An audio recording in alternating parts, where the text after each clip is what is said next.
Katutubong Zapata isinagawa sa Bauco Mountain Province matapos naman ang sunod-sunod na sunog sa kagubatan.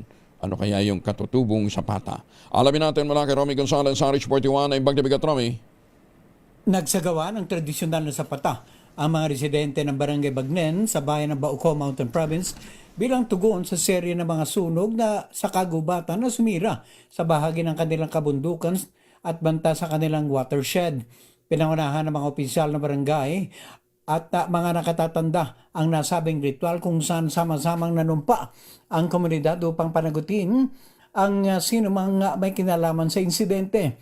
Ang sampata ay isang katutubong mekanismo ng katarungan ng mga igorot kung saan inaako ng isang tao ang kanyang pananagutan o patutunayan ang kanyang kawalang sala sa harap ng komunidad. Ayon sa mga leader ng barangay, isinagawa ang ritual dahil wala pang umaamin o itinuturong responsable sa mga naganap na forest fire.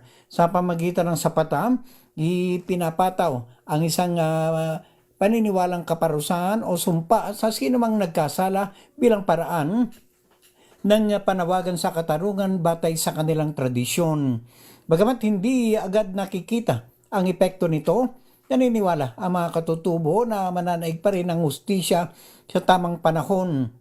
Ipinapakita rin ng paggamit ng ganitong sinaunang pamamaraan ang bigat ng insidente sa komunidad. Patuloy namang nananawagan ng mga otoridad at residente ng pananagutan, iginigiit na ang pinsalang dulot ng sunog ay hindi lamang sa kaligtasan kundi pati na rin sa mahalagang watershed at mga lugar na may potensyal sa turismo. Ito si RH 41 Romy Gonzalez para sa DZRH, una sa Pilipinas, una sa Pilipino. Ayun, naimbag na bigat, Romy, Jose Gina, Zapata pala ang pronunciation nun, Zapata.